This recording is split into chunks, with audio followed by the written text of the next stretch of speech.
Hey everybody, Don Georgievich here, and today I want to talk to you about the Applicant Tracking System, the ATS. This is a giant database of resumes. So anytime you send your resume into an employer, it gets scanned and it goes into this database, and they call that the Applicant Tracking System. And what it does is it looks at resumes based on the content and how they're written, and it tries to sort them based on what position they might be good for. Something like that. And what it does is it sorts out all of the resumes to make it easier on the human resources department because, well, they get overloaded. They get thousands and thousands of resumes, and it's just nearly impossible to sort through those by hand, so they have a computer do it. That computer is the ATS. It's not always your best friend. So the first thing you want to do is plan. You have to plan your strategy. You have to understand what you're doing. Now, back in the day, a long time ago, you would write your resume and you would send it in to the Human Resources Department, and there's usually a gatekeeper there. And this gatekeeper is the one where all the resumes go through. And what you could do is sometimes you could call those people up, you could bribe them, you could talk to them on the phone and, kind of schmooze with them a little bit and get them to pass your resume along to the hiring manager. Well, today, that door is shut. You can't get in that way anymore. You can, some companies do, but not all of them. So any of the bigger companies, they all use the applicant tracking system. So now you have to get past a computer instead of an individual. And for some of you who haven't interviewed for maybe 20 or 30 years, and now you're back in the job market, things have changed. Things have changed drastically. So you have to write your resume for the applicant tracking system. If you're not going to get any phone calls at all. And maybe that's why no one's calling you for an interview right now, because your resume is stuck in the black hole of the applicant tracking system. It's just kind of bouncing around there. It doesn't even know what it's doing. That's because you didn't take the time to plan out a strategy to writing your resume for the ATS. So I'm going to show you how to do that. I'm going to give you some tips that are going to help you get a lot closer. Now, if you just disregard the ATS entirely and you just keep writing your resume the old school way, it's unlikely that you're going to get a lot of traction. So remember, you have to create a plan. So first you have to know that you're even going to write for the ATS. Okay, so the next one we have here is job titles. Now, the job title that you have might not accurately describe what you do. So what you want to do is make some small tweaks to your current job titles or past job titles and adjust them so that they more accurately reflect what you did and keep them relevant to what the job description title is as well. Because remember, we're writing for the applicant tracking system. The applicant tracking system is going to be looking for specific titles. So for example, maybe you were a consultant, all right? Everybody's a consultant. You don't want to just list consultant or business consultant as your title. I mean, maybe in this position that you're applying for, they're looking for a business analyst. And let's say, hey, as a business consultant, you were a business analyst. So in this case, you might want to change your title from business consultant to business analyst. That would make you more relevant to what they're looking for and more accurately describe the type of work that you did in the past and what you're looking for. Now, if you just listed consultant and they're looking for a business analyst, those two just kind of seem at opposite ends. But the type of work you did was exactly related to what they're looking for. So it's okay to make some minor tweaks to your previous job titles to make them match and be more relevant to what they're looking for in the job description. And don't feel like you're lying by changing your title, because you're not. You're not lying about the type of work experience that you have. And resume writers, they do this all the time. They will make subtle adjustments to your titles to make it more relevant. And sometimes the title that you get is like this long, and it doesn't make any sense at all. So you just want to shorten that down to a 2 or 3 word title that makes sense, that accurately reflects the type of work that you did. All right, next one. Resume, SEO, and keywords matter. Now, SEO stands for search engine optimization, and that's what the search engines like Google use to evaluate certain websites and pages and find out which ones more accurately reflect what you were searching for. And so does the applicant tracking system. The applicant tracking system is looking for certain keywords in your resume that are going to help the human resources department match you up towards a particular position. So before you start writing your resume, you want to find out what the keywords are for the job description. So to do this, get the job description, print it out. Don't look at it online. Print it out and then go through it with a highlighter pen and look for all of the keywords that are important to them. And these are usually related to the skills or the requirements that they want someone on this job to have. So go through, highlight those, and use the same color for the same type of word. Now, they might say things in a variety of different ways. They might use one word and then in the next sentence say the same thing but use a different word. Those are all the keywords. Those are the important keywords when they're saying the same thing twice but saying it a different way or using different words. So go through the job description and pick out all of these important keywords and write them down and create a list of all these keywords that are relevant to this job description. These are the words that you are going to want to use throughout your resume. Now you have to keep in mind that you're writing for a human being and you're writing for a computer. So your resume actually has to be legible when it's done. You can't just take all these keywords and stick them all over the place. You want to carefully weave them in to the fabric of your resume.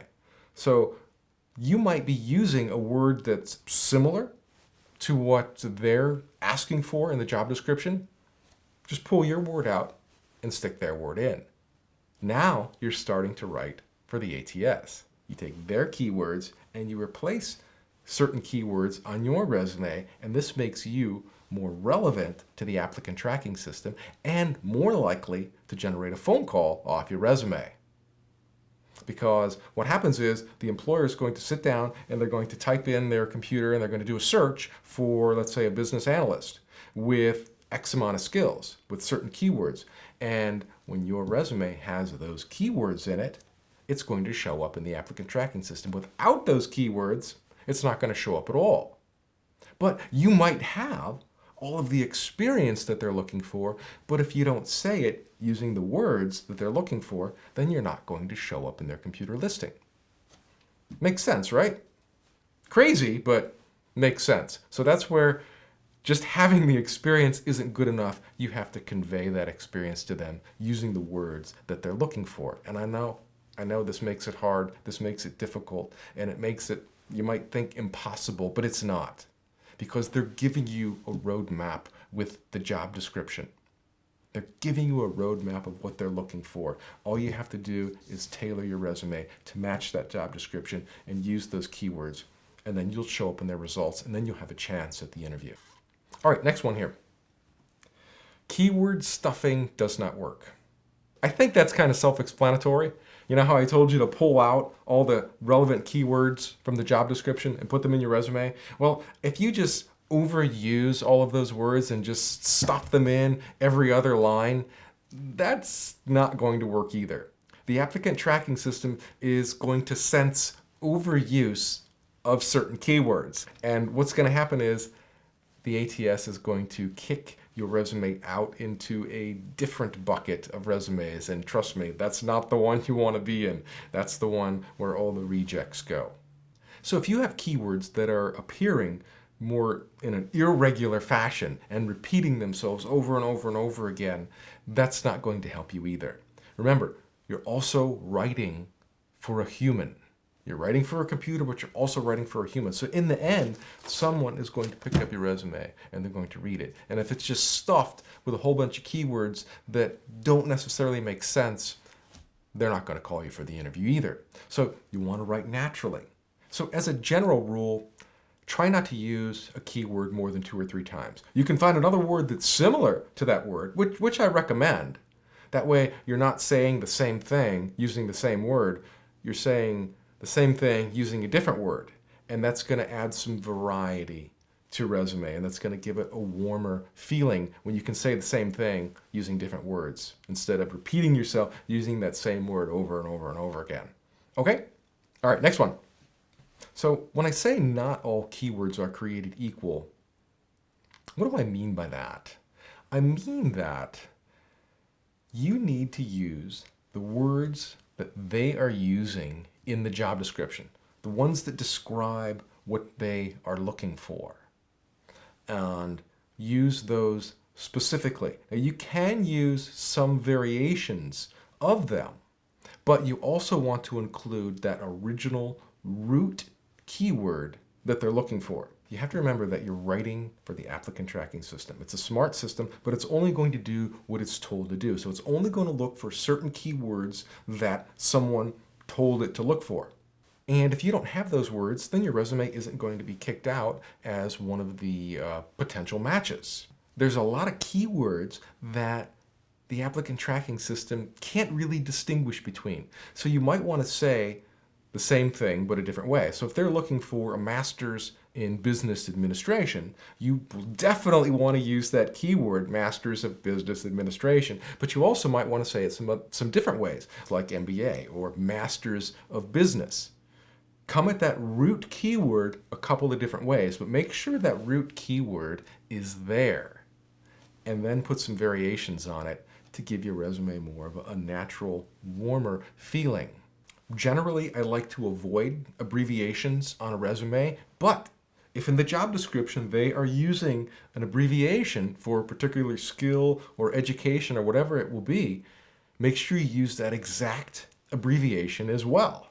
And then also list the spelled out version of what that abbreviation is. So you're coming at it from two different angles. Make sense? All right, next one. Keyword placement is critical. And here's what I mean by that. You want to use keywords naturally throughout your entire resume. You don't want to just stuff them like at the top or in the middle or at the end. You want to weave them in throughout your entire resume. So if you can, start with your objective and start putting in the keywords in your objective statement if that's possible. Then have an accomplishment section with a list of accomplishments. Put some of those keywords in there. And then as you move into your experience, put some of them there and just spread them out in a natural fashion so that anyone who were to read it would look at it and just think that it reads normally. Now, as you're sprinkling these keywords throughout the resume, try to avoid repeating them. Use an acronym for them. But use the root keyword and then come up with a similar word for it. If you need to use that same word again, just find an acronym for it and use a similar word. This will give your resume a smoother, more natural flow instead of you repeating the same word over and over and over. And I've seen people do this when they write their job description statements. They'll use the same word like every 3 lines, and it just stands out like a sore thumb. So use a different word of the root keyword and just sprinkle those all throughout your resume, and it'll give it a nice warm flow so that when someone picks it up to read it, it seems natural, and the applicant tracking system is attracted to it, and it kicks it out as a potential match. Okay, next one. KISS. Keep it simple, stupid. This was actually an acronym that the US Navy coined back in the 60s, which really means that most systems work best when they're simple versus complicated. So don't overthink this. Don't overthink writing your resume for the ATS. Keep it natural. Remember, you need to write for a computer and you need to write for a human being. So first, you want to write for the computer. You want to have that core set of keywords baked into your resume. Then you go through it and you massage it and you put that warm human touch on it so that when someone actually picks up your resume to read it, it feels natural and they can feel who you are. They can feel the kind of things that you've done, and they know that it's not a document or a resume that was written for a computer. It was written for a real person, because in the end, that's who's going to read it. Now, I know this is tougher than the way it used to be. 20 years ago, you just wrote your resume for an individual, for human resources department or hiring manager, whatever. Now you have to write it for a computer, and you have to write it for a human being. It's tougher. It's harder, I know, but you don't really have a choice. You have to do this. But don't overthink it either. Don't overthink this. Keep it simple. It's not that hard. All right, and the last one here, be human. And this has really resonated in the 7 other tips that I've given you for writing for the ATS. You have to be human because that's who you're writing for. You're writing for a human being on the other end. And you want to give them a resume that's a strong reflection of what you've done.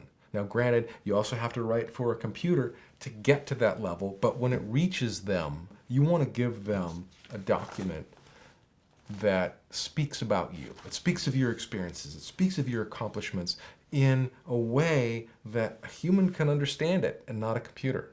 Writing for the ATS, it's almost like baking a cake. I mean, you can't just bake a cake that looks good but tastes bad. You have to bake a cake that looks good and tastes good. So it has to look good, your resume has to look good for the ATS, and it has to taste good for the person who reads it. That's how you're going to get farther. That's how you're going to get the interviews. Without that, your resume is just going to sit around, bounce around in the black holes of the ATS, and you're never going to get anywhere. Now, there are some things you can do if you want to test your resumes. You can create another profile. You can create like a ghost profile on CareerBuilder or Monster or whoever, and write a completely different resume that you think is going to attract employers for a certain position. Now, granted, if you write another profile and you have a different name on it, and they actually call the person with that name, then that's really not a real person, and you know that you can't apply for that job. But this will give you the ability to test out a resume that you wrote for the applicant tracking system. So having a second ghost online resume may or may not be a good idea, but if you really wanted to test out writing for the ATS, that's one thing you can do. And just knowing that it's going to be very difficult for you to apply to any of those jobs because it'll be a different resume, it'll be a different name. All right, my friend, that's all I have for you today. If you would like to go farther than what I have gone in this video with resume writing, I would suggest picking up a copy of the Resume Masterpiece. This book will teach you how to write your resume for the applicant tracking system. It will show you how to write strong accomplishment statements. It will show you how to review job descriptions and pull out the right keywords and how you need to place everything on your resume. It'll also give you over 100 different examples from 20 different professions of resumes. So you have 100 different resume examples that are going to show you how to write your resume. And they're going to show you how to do it using the right keywords, using the right phrases, and they're going to show you how to write for a human and how to write for the applicant tracking system at the same time. So if you would like to go further than what I can in this video, try the Resume Masterpiece. I'll put a link for it down below this video. Give it a try. If it doesn't work out for you, just let me know. Be happy to give you your money back. No worries at all there. And that's all I have for you today. I wish you well, and I will see you in the next video. If you found this video helpful, then give it a thumbs up and make sure you subscribe to my channel so you get notifications every time I release a new video. And by subscribing, you support me, my message, and this channel, so I'd really appreciate it. Make sure you hit subscribe.